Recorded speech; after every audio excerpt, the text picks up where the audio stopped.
Hello DCT aspirants. DCT OMR examination ಬಗ್ಗೆ information ಕೊಡೋ video ಇದಾಗಿದೆ. ಸೊ DCT ಎಕ್ಸಾಮ್ಗೆ ಹೋಗುವಾಗ ಆಸ್ ಯೂಶುವಲ್ ಆಲ್ ಟಿಕೆಟ್ನ ತೊಗೊಂಡು ಹೋಗಬೇಕಾಗುತ್ತೆ. 2 PM ಟು 5 PM ವರೆಗೂ ಎಕ್ಸಾಮಿನೇಷನ್ ಕಂಡಕ್ಟ್ ಆಗ್ತಾ ಇದೆ. ಸೊ 2 PM ಇದೆ ಅಂದರೆ ನೀವು ಅಟ್ಲೀಸ್ಟ್ 45 ಮಿನಿಟ್ಸ್ ಅರ್ಲಿ ನೀವು ಎಕ್ಸಾಮ್ ಸೆಂಟರ್ ಹತ್ರ ಇರಲೇಬೇಕಾಗ್ತದೆ ಸ್ಟೂಡೆಂಟ್ಸ್. ಸೊ ನಿಮ್ಮ ಆಲ್ ಟಿಕೆಟ್ ಜೊತೆಗೆ any ID proof, Aadhaar card, voter ID ಅಥವಾ ಲೈಸೆನ್ಸ್ ಎನಿ ಒನ್ ID ಪ್ರೂಫ್ನ ನೀವು ಒರಿಜಿನಲ್ ID ಪ್ರೂಫ್ನ ತೊಗೊಂಡು ಹೋಗಬೇಕಾಗತ್ತೆ. So this is very compulsory. ನಿಮಗೆ ಯಾವುದೇ ID ಪ್ರೂಫ್ನ ತೊಗೊಂಡು ಹೋಗಿಲ್ಲ ಅಂದರೆ ಎಕ್ಸಾಮಿನೇಷನ್ಗೆ ಅಲೋ ಮಾಡೋದಿಲ್ಲ. ಸೊ ಇದರ ಜೊತೆಗೆ ನಿಮಗೆ ಬ್ಲ್ಯಾಕ್ ಅಥವಾ ಬ್ಲೂ ಕಲರ್ ಬಾಲ್ ಪೆನ್ನನ್ನು ತೊಗೊಂಡು ಹೋಗಬೇಕಾಗತ್ತೆ. ಸೊ ಎಕ್ಸಾಮಿನೇಷನ್ಗೆ ದಿಸ್ ಇಸ್ ಕಂಪಲ್ಸರಿ. ಈ ಪೆನ್ನನ್ನು ಯೂಸ್ ಮಾಡೋ ಹಾಗೆ ಇರೋದಿಲ್ಲ. ಸೊ 2 ಬಾಲ್ ಪೆನ್ನನ್ನು ತೊಗೊಂಡೋಗಿ, ಸಪೋಸ್ 1 ಬಾಲ್ ಪೆನ್ ಏನಾದರೂ ಪ್ರಾಬ್ಲಮ್ ಅಂದರೆ ನಿಮ್ಗೆ ಇನ್ನೊಂದು ಆಲ್ಟರ್ನೇಟಿವ್ ಇದ್ದೇ ಇರ್ತದೆ ಸ್ಟೂಡೆಂಟ್ಸ್. ಇನ್ನು ಎಕ್ಸಾಮಿನೇಷನ್ ಹೋಗೋದಕ್ಕೆ ಪರ್ಟಿಕ್ಯುಲರ್ ಡ್ರೆಸ್ ಕೋಡನ್ನು ಮೆನ್ಷನ್ ಮಾಡಿದ್ದಾರೆ KE ಅವರು. ಆ ಡ್ರೆಸ್ ಕೋಡ್ ಹೇಗಿರುತ್ತೆ ಅಂದರೆ, ನೀವು ಜೀನ್ಸನ್ನ ವೇರ್ ಮಾಡಿ ಎಕ್ಸಾಮಿನೇಷನ್ಗೆ ಹೋಗೋ ಹಾಗಿಲ್ಲ, ಶೂಸ್ ವೇರ್ ಮಾಡೋ ಹಾಗಿಲ್ಲ, ಜೊತೆಗೆ ಯಾವುದೇ ರೀತಿಯ ಜ್ಯುವೆಲ್ಲರೀಸ್ಗಳನ್ನ ಆಭರಣಗಳನ್ನ ವೇರ್ ಮಾಡೋ ಹಾಗಿಲ್ಲ ಬಾಯ್ಸ್ ಆರ್ ಗರ್ಲ್ಸಿಗೆ ಎಕ್ಸೆಪ್ಟ್ ಮಂಗಲಸೂತ್ರ ಬಿಟ್ಟು ಬೇರೆ ಯಾವುದೇ ರೀತಿಯ ಜ್ಯುವೆಲ್ಲರೀಸ್ನ ವೇರ್ ಮಾಡೋ ಹಾಗಿಲ್ಲ ಅಂತ ಮೆನ್ಷನ್ ಮಾಡಿದ್ದಾರೆ. So as usual normal dress ಕೋಡಿ, ಬಾಯ್ಸಿಗೆ ಬಂದು half sleeves light colour normal wears ಏನು ಫಾರ್ಮಲ್ಸ್ ಇರುತ್ತೆ ಆ ಥರ ಫಾರ್ಮಲ್ ಡ್ರೆಸ್ಸಸ್ನ ವೇರ್ ಮಾಡ್ಕೊಂಡು ಹೋಗಿ. ಸೊ ಗರ್ಲ್ಸಿಗೆ ನಾರ್ಮಲ್ ಡ್ರೆಸ್ಸಸ್, ಯಾವುದೇ ರೀತಿಯ ಫ್ಲವರ್ಸ್, ಬಟನ್ಸ್, ಸೊ ಸ್ಲೀವ್ಸ್ ಏನಂದರೆ ಯಾವುದೇ ರೀತಿಯ ಯೂಶಲಿ ಫಂಕ್ಷನ್ಸಿಗೆ ವೇರ್ ಮಾಡ್ತಿರಲ್ಲ ಆ ಥರ ಡ್ರೆಸ್ಸಸ್ನೆಲ್ಲ ವೇರ್ ಮಾಡೋ ಹಾಗಿಲ್ಲ. ದ ರೀಸನ್ ನೀವು ಕಾಪಿ ಮಾಡೋದಕ್ಕೆ ಯಾವುದೇ ರೀತಿಯ ನಿಮಗೆ ಹೆಲ್ಪ್ಫುಲ್ ಆಗುವಂಥ ಡ್ರೆಸ್ಸಸ್ಗಳು ಇರಬಾರ್ದು ಅಂತ ಹೇಳ್ಬಿಟ್ಟು ಈ ರೀತಿ ಹೇಳ್ತಾ ಇದ್ದಾರೆ.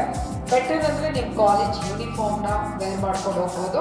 ವೆರಿ ಸ್ಪೆಷಲಿ ಬಾಯ್ಸಿಗೆ ಫುಲ್ ಸ್ಲೀವ್ಸ್ ಅಲೋ ಇಲ್ಲ, ಹಾಗಾಗಿ ಹಾಫ್ ಸ್ಲೀವ್ಸ್ ಶರ್ಟನ್ನೇ ವೇರ್ ಮಾಡಬೇಕಾಗಿರ್ತದೆ ಸ್ಟೂಡೆಂಟ್ಸ್. ಇನ್ನು ಶೂಸ್ನ ವೇರ್ ಮಾಡೋ ಹಾಗಿಲ್ಲ, ಹಾಗಾಗಿ ನಾರ್ಮಲ್ ಸ್ಲಿಪ್ಪರ್ಸ್ಗಳನ್ನೇ ನೀವು ವೇರ್ ಮಾಡಬೇಕಾಗಿರ್ತದೆ. ಗರ್ಲ್ಸ್ ಹೀಲ್ಸ್ ಇರ್ಬೋದು, ಯಾವುದೇ ರೀತಿಯ ಫುಲ್ ಶೂಸ್ ಬರೋದನ್ನು ವೇರ್ ಮಾಡೋ ಹಾಗಿಲ್ಲ. ಸೊ ವೆರಿ ನಾರ್ಮಲ್ ಆಗಿ ನೀವು ಎಕ್ಸಾಮಿನೇಷನ್ಗೆ ಹೋಗಬೇಕಾಗುತ್ತೆ. ವಾಚ್ ಅಲೋ ಇರೋದಿಲ್ಲ, ನಿಮಗೆ ಯಾವುದೇ ರೀತಿಯ analogue or digital watch wear ಮಾಡೋ ಹಾಗಿಲ್ಲ. ಯಾವುದೇ ರೀತಿಯ ಎಲೆಕ್ಟ್ರಾನಿಕ್ ಗೆಜೆಟ್ಸ್ ಲೈಕ್ ಮೊಬೈಲ್ ಇರ್ಬೋದು, ಇಯರ್ಫೋನ್ ಇರ್ಬೋದು, ಬ್ಲೂಟೂತ್ ಇರ್ಬೋದು, ಕ್ಯಾಲ್ಕುಲೇಟರ್ಸ್, ಯಾವುದೇ ರೀತಿಯ ಎಲೆಕ್ಟ್ರಾನಿಕ್ ಗೆಜೆಟ್ಸ್ಗಳನ್ನ ವೇರ್ ಮಾಡೋ ಹಾಗಿರೋದಿಲ್ಲ. ಇನ್ನು ಎಕ್ಸಾಮಿನೇಷನ್ ಆಫ್ಟರ್ನೂನ್ ಇರೋದ್ರಿಂದ ಸೊ ಲೈಟಾಗಿ ಫುಡ್ಡನ್ನು ಕನ್ಸ್ಯೂಮ್ ಮಾಡ್ಕೊಂಡು ಹೋಗಿ. ಟೋಟಲಿ ಊಟನೂ ಮಾಡ್ದಲೇ ಹಾಗೆ ಉಪವಾಸ ಹೋದ್ರೂ ಕೂಡ ನಿಮಗೆ ಕೆಲವು ಸ್ಟೂಡೆಂಟ್ಸ್ಗಳಿಗೆ ತಲೆ ತಿರ್ಬೋದು, ಹಿಂಸೆ ಆಗ್ಬೋದು. ಹಾಗಾಗಿ ಲೈಟಾಗಿ ಫುಡ್ಡನ್ನು ಕನ್ಸ್ಯೂಮ್ ಮಾಡಿ. ಸೊ 1 hour ಅರ್ಲಿ ಎಕ್ಸಾಮಿನೇಷನ್ಗಿನ 1 hour ಅರ್ಲಿ ನೀವು ಎಕ್ಸಾಮ್ ಸೆಂಟರ್ ಹತ್ರ ಇರಲೇಬೇಕಾಗ್ತದೆ ಸ್ಟೂಡೆಂಟ್. ಏನಕ್ಕೆ 1 hour ಅರ್ಲಿ ಅಂತಂದರೆ, ಸೊ ನಿಮಗೀಗಾಗಲೇ ನಿಮ್ಮ ಎಕ್ಸಾಮಿನೇಷನ್ ಸೆಂಟರ್ಸ್ಗಳು ನಿಮಗೆ ಫೆಮಿಲಿಯರ್ ಇದ್ದರೆ, ಆ ಕಾಲೇಜ್ ಅಥವಾ ಸ್ಕೂಲು ನೀವು ಈಗಾಗಲೇ ಅಡ್ರೆಸ್ ನೋಡಿದರೆ okay. Most of the students ನೀವು ಇರೋದೇ ಬೇರೆ ಊರುಗಳಲ್ಲಿ, ನಿಮಗೆ ಎಕ್ಸಾಮಿನೇಷನ್ ಸೆಂಟರ್ಸ್ಗಳು ಬಂದಿರೋದು ಬೇರೆ ಊರುಗಳಲ್ಲಿ ಎಕ್ಸಾಮಿನೇಷನ್ ಸೆಂಟರ್ಸ್ಗಳು ಬಂದಿರ್ತದೆ ಸ್ಟೂಡೆಂಟ್ಸ್. ಸೊ ಆ ಎಕ್ಸಾಮಿನೇಷನ್ ಸೆಂಟರೇ ಫಸ್ಟ್ ಆಫ್ ಆಲ್ ಅಡ್ರೆಸ್ ಕರೆಕ್ಟಾಗಿ ಗೊತ್ತಿರಲ್ಲ, ಹುಡ್ಕೋದಕ್ಕೆ ಟೈಮ್ ಸ್ಪೆಂಡ್ ಆಗುತ್ತೆ. ಅದಾದ ನಂತರ ಅಲ್ಲಿ ನಿಮಗೆ ನೀವು ಯಾವ ಕ್ಲಾಸ್ ರೂಮಲ್ಲಿದೆ ನಿಮ್ಮ ಎಕ್ಸಾಮಿನೇಷನ್, ನಿಮ್ಮ ರಿಜಿಸ್ಟರ್ ನಂಬರ್ನ ಯಾವ ಫ್ಲೋರಲ್ಲಿದೆ, ಯಾವ ಕ್ಲಾಸ್ ರೂಮಲ್ಲಿದೆ ಅಂತ ಹೇಳ್ಬಿಟ್ಟು ನಿಮಗೆ ಹೊರಗಡೆಗೆ ನೋಟಿಸ್ ಬೋರ್ಡಲ್ಲಿ ಅನೌನ್ಸ್ಮೆಂಟ್ ಮಾಡಿರ್ತಾರೆ. ಅದನ್ನೆಲ್ಲ ನೋಡ್ಕೋಬೇಕಾಗತ್ತೆ. ಕೆಲವು ಕಾಲೇಜುಗಳು ತುಂಬ ದೊಡ್ಡದಾಗಿರುತ್ತೆ.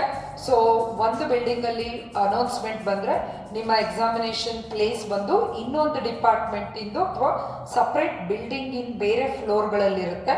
ಸೊ ನೀವು ಅಲ್ಲಿ ಹುಡುಕಾಡೋದಕ್ಕೇ ಅಟ್ಲೀಸ್ಟ್ 15 to 20 ಮಿನಿಟ್ಸ್ ಟೈಮ್ ಬೇಕಾಗ್ತದೆ ಸಮ್ಟೈಮ್ಸ್. ಹಾಗಾಗಿ ಸೊ ನೀವು 1 hour ಅರ್ಲಿ ಹೋದರೆ ಅಟ್ಲೀಸ್ಟ್ ಫಸ್ಟ್ ಹಾಫ್ ಆನ್ ಅವರು ನಿಮ್ಮ ಪ್ಲೇಸನ್ನು ನೀವು ಚೆಕ್ ಮಾಡ್ಕೋಬೋದಾಗತ್ತೆ. ದ ಲಾಸ್ಟ್ ಮೂಮೆಂಟಲ್ಲಿ ಬಂದರೆ ಇಲ್ಲೂ ಕೂಡ ನೀವೇನು ನೋಟಿಸ್ ಬೋರ್ಡಲ್ಲಿ ಡಿಸ್ಪ್ಲೇ ನೋಡ್ತೀರಾ ಅಲ್ಲೂ ಕೂಡ ರಶ್ ಆಗಿರುತ್ತೆ, ಅಲ್ಲಿ ಕೂಡ ನಿಮಗೆ ಪ್ಯಾನಿಕ್ ಆಗ್ತೀರಾ. ಹಾಗಾಗಿ ಬೇಗನೆ ಎಕ್ಸಾಮಿನೇಷನ್ ಸೆಂಟರ್ನ ರೀಚ್ ಆಗಿ ಸ್ಟೂಡೆಂಟು. ಇನ್ನು 3 hours ಎಕ್ಸಾಮಿನೇಷನ್ನ ನೀವು ತಗೊಳ್ಳೋದ್ರಿಂದ, ಸೊ ಮಧ್ಯದಲ್ಲಿ ನೀವು ವಾಶ್ರೂಮ್ಗೆ ಹೋಗಿ ಬರೋದ್ರಿಂದ ನಿಮ್ಮ ಪ್ರೀಶಿಯಸ್ ಟೈಮ್ ನಿಮಗೆ ಎಕ್ಸಾಮಿನೇಷನ್ಗೆ ಕಡಿಮೆ ಆಗ್ತದೆ. ಹಾಗಾಗಿ ಎಕ್ಸಾಮ್ ಸೆಂಟರ್ಸ್ಗೆ ಎಂಟರ್ ಆಗೋದಕ್ಕಿಂತ ಮುಂಚೆ ನೀವು ಒನ್ಸ್ ವಾಶ್ರೂಮ್ ವಿಸಿಟ್ ಮಾಡಿ ಅದಾದ ನಂತರ ಎಕ್ಸಾಮ್ ಸೆಂಟರ್ಸ್ಗೆ ಹೋಗಬೇಕು. ನಿಮ್ಮ ಫಸ್ಟ್ ಬೆಲ್ ಬಂದು 1:40 PM ಫಸ್ಟ್ ಬೆಲ್ ಆಗುತ್ತೆ. 1:40 ಒಳಗಡೆ ನನಗೆ ಹೇಳಿದಂಥ ಎಲ್ಲ ಇನ್ಸ್ಟ್ರಕ್ಷನ್ಸ್ನ ನೀವು ಫಾಲೋ ಮಾಡಿರಬೇಕು. ಸೊ 1:40ಗೆ ನಿಮಗೆ ಏನು ಬೆಲ್ ಆಗುತ್ತೆ, ಸೊ ಆ ಬೆಲ್ ಆದಾಗ ನೀವು ನಿಮ್ಮ ಆಧಾರ್ ಕಾರ್ಡ್ ಮತ್ತು ನಿಮ್ಮ ಹಾಲ್ ಟಿಕೆಟು ಮತ್ತು ನಿಮ್ಮ ಪೆನ್, ಪೆನ್ಸಿಲ್, ರಬ್ಬರ್, ನಿಮ್ದೇನಿದೆ ಆ ವಸ್ತುಗಳು ಅವುಗಳನ್ನ ತಗೊಂಡು, ಸಾಧ್ಯ ಆದರೆ ನಿಮಗೆ ನಿಮ್ಮದೇ ಆದ ಒಂದು ವಾಟರ್ ಬಾಟಲ್ ತಗೊಂಡು ಹೋಗಿ.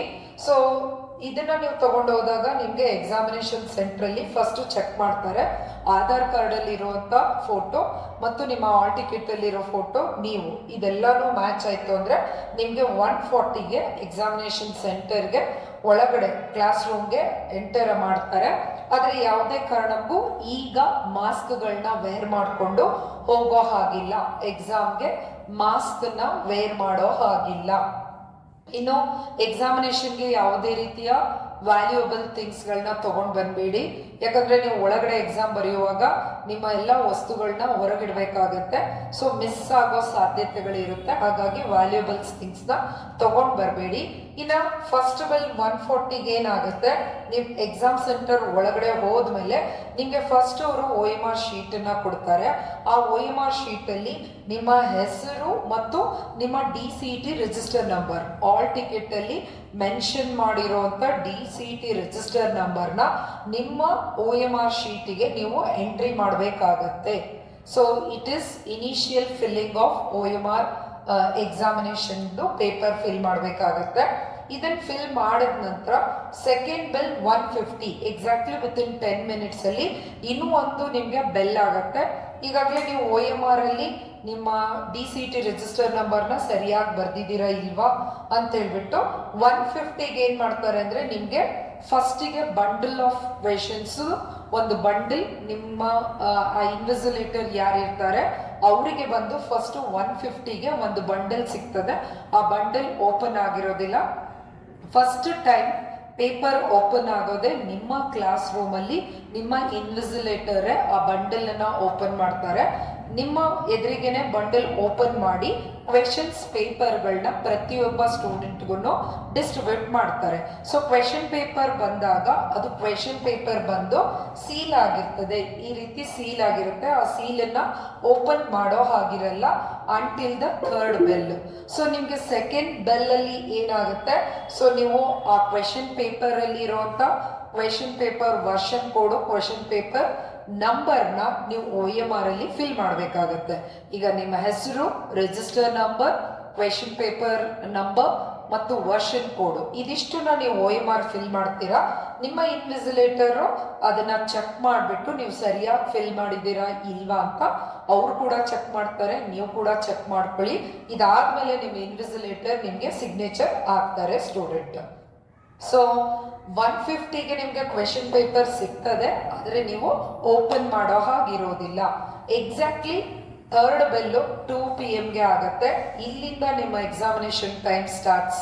ಸೊ ಎಕ್ಸಾಮಿನೇಷನ್ 2 PM ಸ್ಟಾರ್ಟ್ ಆಗೋಕ್ಕಿಂತ ಮುಂಚೆ ನಿಮ್ಮ ಕೈಲಿ OMR ಎಕ್ಸಾಮ್ ಇರಬೇಕು. OMR ಅಲ್ಲಿ ನಿಮ್ಮ ಸ್ಟೂಡೆಂಟ್ ಡೀಟೇಲ್ಸ್ ಫಿಲ್ ಆಗಿರಬೇಕು, ನಿಮ್ಮ ಕೈಲಿ ಕ್ವೆಶನ್ ಪೇಪರ್ ಇರಬೇಕು.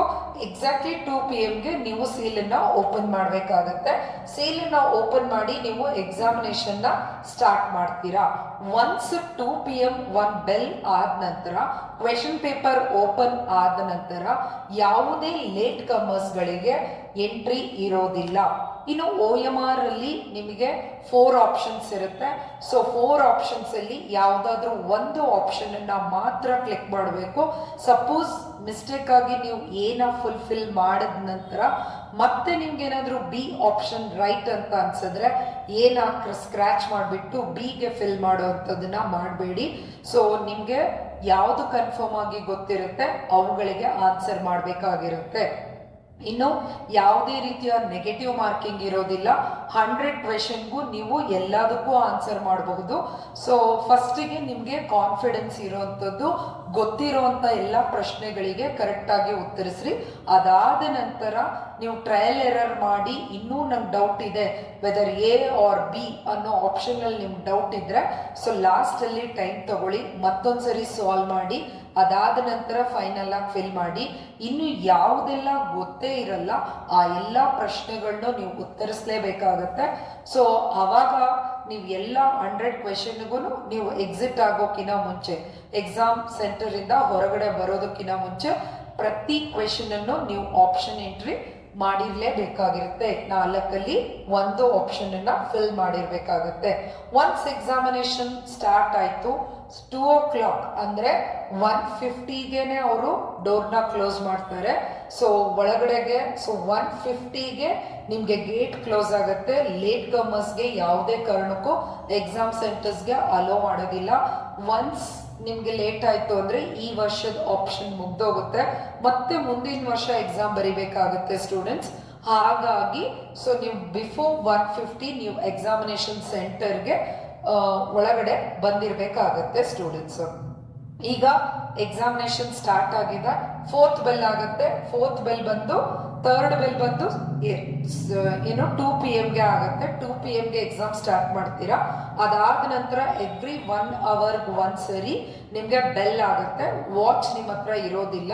ಸೊ 4th ಬೆಲ್ ಬಂದು 3 PM ಆಗುತ್ತೆ. 3 PM ಆದಾಗ that it indicates 1 hour completed ಆಗಿದೆ ಅನ್ನೋ ಅಂಥದ್ದು ನಿಮಗೆ ಇಂಡಿಕೇಶನ್ ಬರುತ್ತೆ. ಸೊ ನೀವು ಎಕ್ಸಾಮ್ಗೆ ಹೋಗೋಕ್ಕಿಂತ ಮುಂಚೆ ನೀವೇ ಕೆಲವು ಎಕ್ಸಾಮ್ಸ್ಗಳನ್ನ ನೀವು ಅಟೆಂಡ್ ಮಾಡುವಾಗ 1 hourಗೆ ಎಷ್ಟು ಕ್ವೆಶನ್ಸ್ಗಳು ಆಗಿರಬೇಕು ಅನ್ನೋ ನೀವು ಒಂದು ಟೈಮ್ ಮ್ಯಾನೇಜ್ಮೆಂಟ್ ಕ್ಯಾಲ್ಕುಲೇಷನ್ ಮಾಡ್ಕೊಳ್ಳಿ. ಸೊ ಅದರ ಬೇಸ್ ಮೇಲೆ ವೆದರ್ ಯು ಆರ್ ಲೀಡಿಂಗಲ್ಲಿದ್ದೀರೋ ಲ್ಯಾಗಿಂಗಲ್ಲಿದ್ದೀರೋ ಅಂತೇಳ್ಬಿಟ್ಟು ನಿಮಗೆ ಅರ್ಥ ಆಗ್ತದೆ ಸ್ಟೂಡೆಂಟ್ಸ್. ಸೊ 4th ಬೆಲ್ ಆದ ನಂತರ ನೆಕ್ಸ್ಟ್ ಬರೋದು 5th bell. 5th bell 4 o'clock ಆಗುತ್ತೆ. 4 PM ಆದಾಗ ಇಟ್ ಇಂಡಿಕೇಟ್ಸ್ 2 hour ಕಂಪ್ಲೀಟೆಡ್ ಆಗಿದೆ ಅಂತ ಹೇಳ್ಬಿಟ್ಟು ಗೊತ್ತಾಗುತ್ತೆ student. So next 6th bell ಬಂದು 4:55 ಆಗುತ್ತೆ.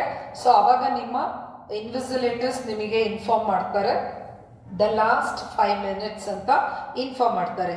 ಈ ಲಾಸ್ಟ್ 5 minutes ಅಲ್ಲಿ ನೀವು ಯಾವುದೆಲ್ಲ ಫುಲ್ಫಿಲ್ ಮಾಡಿಲ್ಲ ಆ ಫುಲ್ಫಿಲ್ ಮಾಡ್ದಲೇ ಇರೋವಂಥ ಪ್ರಶ್ನೆಗಳಿಗೆ ನೀವು ಅಟ್ಲೀಸ್ಟ್ ಯಾವುದಾದ್ರೂ ಒಂದು ಆಪ್ಷನನ್ನು ನೀವು ಕ್ಲಿಕ್ ಮಾಡಬೇಕಾಗತ್ತೆ ಸ್ಟೂಡೆಂಟ್ಸ್. ಸೊ ಈಗ ಲಾಸ್ಟ್ ಬೆಲ್ ಬಂದು ಸೊ 4:55 ಲಾಸ್ಟ್ ಬೆಲ್ ಆದಮೇಲೆ 5 o'clock ಬಂದು ಫೈನಲ್ ಬೆಲ್ ಆಗುತ್ತೆ. ಸೊ 5 o'clock ಬಂದು at the end of the examination bell ಆಗಿರುತ್ತೆ 7th bell. So 7th bell ಆದ ನಂತರ ನಿಮ್ಮ OMR ಶೀಟನ್ನು ನೀವು ನಿಮ್ಮ ಎಕ್ಸಾಮ್ ಇನ್ವಿಜಿಲೇಟರ್ಗೆ ನೀವು ಇದನ್ನು ಕೊಟ್ಟು ಹೊರಗೆ ಬರಬೇಕಾಗತ್ತೆ. ಇದ್ರ ಜೊತೆಗೆ ಇನ್ನೊಂದು ನಿಮಗೆ ಬ್ಯಾಕ್ ಸೈಡಲ್ಲಿ ಒಂದು ನಿಮಗೆ ಪೇಪರ್ ಇರುತ್ತೆ, ಅದನ್ನು ನೀವು ಮನೆಗೆ ತೊಗೊಂಡು ಬರ್ಬೋದು. ಸೊ ನಂತರ ನೀವು ಮನೆಗೆ ಬಂದು ಚೆಕ್ ಮಾಡ್ಕೋಬೋದು ಕೀ ಆನ್ಸರ್ಸ್ಗಳನ್ನ. ಸೊ ನಿಮ್ಮ OMR ಶೀಟ್ ಇರ್ಬೋದು ಮತ್ತು ಕ್ವೆಶನ್ ಪೇಪರ್, ಮೇನ್ OMR ಶೀಟನ್ನು ಇನ್ವಿಜಿಲೇಟರ್ಗೆ ಕೊಟ್ಟು ಬರಬೇಕು. ಬ್ಯಾಕ್ ಸೈಡಲ್ಲಿ ಇರುವಂಥ ಸೊ ಆ ಶೀಟ್ ನಿಮಗೆ ಸಿಗ್ತದೆ ಸ್ಟೂಡೆಂಟ್ಸ್. ಸೊ ಎಕ್ಸಾಮ್ ಸೆಂಟರಿಂದ ಹೊರಗೆ ಬರೋದಕ್ಕಿಂತ ಮುಂಚೆ ವೆರಿ ಇಂಪಾರ್ಟೆಂಟ್ಲಿ ನಿಮ್ಮ ಹಾಲ್ ಟಿಕೆಟ್ಗೆ ನಿಮ್ಮ ಇನ್ವಿಜಿಲೇಟರ್ ಸಿಗ್ನೇಚರ್ ಆಗಿದೆನಾ ಇಲ್ವಾ ಚೆಕ್ ಮಾಡ್ಕೊಳ್ಳಿ. ಇನ್ ಕೇಸ್ ಆಗದೆ ಇದ್ದರೆ ಇಲ್ಲಿ ಸಿಗ್ನೇಚರ್ ಮಾಡಿಸ್ಲೇಬೇಕಾಗತ್ತೆ. ಎಕ್ಸಾಮಿಂದ ಹೊರಗೆ ಬಂದ ತಕ್ಷಣ ಈ ಹಾಲ್ ಟಿಕೆಟ್ನ ಎಲ್ಲೋ ಒಂದು ಕಡೆಗೆ ಹಾಕಬೇಡಿ. ಈ ಎಕ್ಸಾಮ್ ಹಾಲ್ ಟಿಕೆಟು ನೆಕ್ಸ್ಟು ನಿಮ್ಮ ಡಾಕ್ಯುಮೆಂಟ್ ವೆರಿಫಿಕೇಷನ್ಗಳಿಗೆ, ಇಂಜಿನಿಯರಿಂಗ್ ಕಾಲೇಜ್ ಅಡ್ಮಿಷನ್ಸ್ಗಳಿಗೆ ಇದು ಬೇಕಾಗ್ತದೆ. ಹಾಗಾಗಿ ಇದನ್ನು ಕಾಪಿನ ಸೇವ್ ಮಾಡಿ ಇಟ್ಕೊಳ್ಳಿ ಸ್ಟೂಡೆಂಟ್ಸ್. ಯಾಕಂದರೆ ನಿಮಗೆ ಆ್ಯಸ್ ಯೂಶುವಲ್ ಡೌನ್ಲೋಡ್ ತಗೋಬೋದು, ಆದರೆ ಇನ್ವಿಜಿಲೇಟರ್ ಸಿಗ್ನೇಚರ್ ಸಿಗೋದಿಲ್ಲ. ಹಾಗಾಗಿ ಈ ಒರಿಜಿನಲ್ ಕಾಪಿನ ನೀವು ಸೇವ್ ಮಾಡಿ ಇಟ್ಕೋಬೇಕಾಗತ್ತೆ. ಇನ್ನು ಡ್ಯೂರಿಂಗ್ ದ ಎಕ್ಸಾಮಿನೇಷನ್ ನೀವು ಕಾಪಿ ಮಾಡೋದಾಗಿರ್ಬೋದು, ನಿಮ್ಮ OMR ಶೀಟ್ ಇರ್ಬೋದು ಅಥವಾ ಕ್ವೆಶನ್ ಪೇಪರ್ ಇರ್ಬೋದು, ಇವುಗಳನ್ನ ಎಕ್ಸ್ಚೇಂಜ್ ಮಾಡಿಕೊಂಡು ಕಾಪಿ ಮಾಡೋದು ಅಥವಾ ನೀವೇನಾದರೂ ಸೈನ್ಸ್ ಮೂಲಕ ಕಣ್ಸನ್ನೆಯಿಂದ ನೀವೇನಾದರೂ ಕಾಪಿ ಮಾಡೋಕ್ಕೆ ಟ್ರೈ ಮಾಡಿದ್ರೆ, ಎಕ್ಸಾಮ್ ಸೆಂಟರ್ಸ್ಗಳಲ್ಲಿ ಡಿಸ್ಕಷನ್ ಮಾಡಿದ್ರೆ, ಗಲಾಟೆ ಮಾಡಿದ್ರೆ ನಿಮ್ಮಲ್ಲಿ ಸೀರಿಯಸ್ ಆ್ಯಕ್ಷನ್ಸ್ಗಳಾಗತ್ತೆ. ಏನಾದರೂ ನೀವು ಕಾಪಿ ಮಾಡಿದ್ರೆ 3 years ಡಿಬಾರ್ ಮಾಡ್ತಾರೆ. ಸೊ ಡಿಬಾರ್ ಆದರೆ ನಿಮ್ಮ ಫ್ಯೂಚರೇ ಸ್ಪಾಯ್ಲ್ ಆಗುತ್ತೆ. ಯಾವ ಕಾರಣಕ್ಕೂ ಕಾಪಿ ಮಾಡೋವಂಥ ಆ್ಯಕ್ಟಿವಿಟೀಸ್ನ ಮಾಡಬೇಡಿ. ಮೋಸ್ಟ್ ಆಫ್ ದ ಕಾಲೇಜ್ಗಳಲ್ಲಿ CC ಕ್ಯಾಮೆರಾಸ್ಗಳಿರ್ತದೆ. ಇನ್ನು ಸ್ಕ್ವಾಡ್ಗಳು ತುಂಬ ಸ್ಟ್ರಿಕ್ಟ್ ಆಗಿರ್ತಾರೆ. ಸೊ ಹಾಗಾಗಿ ಎಕ್ಸಾಮಿನೇಷನ್ನ ತುಂಬ ಸೀರಿಯಸ್ ಆಗಿ ನೀವು ಎಕ್ಸಾಮ್ನ ತಗೋಬೇಕಾಗುತ್ತೆ students.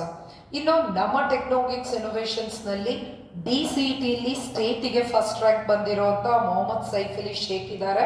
Not only CET, even KPTCL, PWD, JEE coaching ಕೂಡ ನಾವು ಕಾಂಪಿಟೇಟಿವ್ ಎಕ್ಸಾಮ್ ಕೋಚಿಂಗ್ ಕೂಡ ನಾವು ಪ್ರೊವೈಡ್ ಮಾಡ್ತಾ ಇದ್ದೀವಿ. ಕೋಚಿಂಗ್ ಬಗ್ಗೆ ಇನ್ಫಾರ್ಮೇಷನ್ ಬೇಕಂದ್ರೆ ಇಲ್ಲಿ ಮೆನ್ಷನ್ ಮಾಡಿರೋ ನಂಬರ್ಸ್ಗಳಿಗೆ ಕಾಂಟ್ಯಾಕ್ಟ್ ಮಾಡಿ ಸ್ಟೂಡೆಂಟ್ಸ್. ಸೊ ನಮ್ಮ ಡಿಪ್ಲೊಮೊ DCETಲಿ ದ ಟಾಪ್ ಸ್ಟೂಡೆಂಟ್ಸ್ ಅಂತ ಅಂದರೆ ಸೊ ಸಾಕಷ್ಟು ಜನ ಟಾಪರ್ಸ್ ನಮ್ಮ ಕೋಚಿಂಗಲ್ಲಿ ಬಂದಿದ್ದಾರೆ. We are conducting both offline as well as online ಕೋಚಿಂಗ್ನ ಕಂಡಕ್ಟ್ ಮಾಡ್ತಾ ಇದ್ದೀವಿ. ನಿಮ್ಮ ಜೂನಿಯರ್ಸ್ಗಳಿಗೆ please refer it. So this is Rupashree from Technologics innovations TGI DCET coaching sector. So examination ಅನ್ನ ಚೆನ್ನಾಗಿ ಮಾಡಿ. All the very best for all DCET aspirants. So ಈ ವಿಡಿಯೋನ ಆದಷ್ಟು ನಿಮ್ಮ ಎಲ್ಲ ಫ್ರೆಂಡ್ಸ್ ಗ್ರೂಪ್ಗಳಲ್ಲಿ ಶೇರ್ ಮಾಡಿ, ಸೊ ದಟ್ ಎಕ್ಸಾಮಿನೇಷನ್ಗೆ ಹೋಗೋದಕ್ಕಿಂತ ಮುಂಚೆ ಯಾವೆಲ್ಲ ಇನ್ಸ್ಟ್ರಕ್ಷನ್ಸ್ ಇರಬೇಕು ಅಂತ ಸ್ಟೂಡೆಂಟ್ಸ್ಗಳಿಗೆ ಗೊತ್ತಾಗ್ತಾ ಇದೆ students. Thank you for watching this video. This is Roopashree.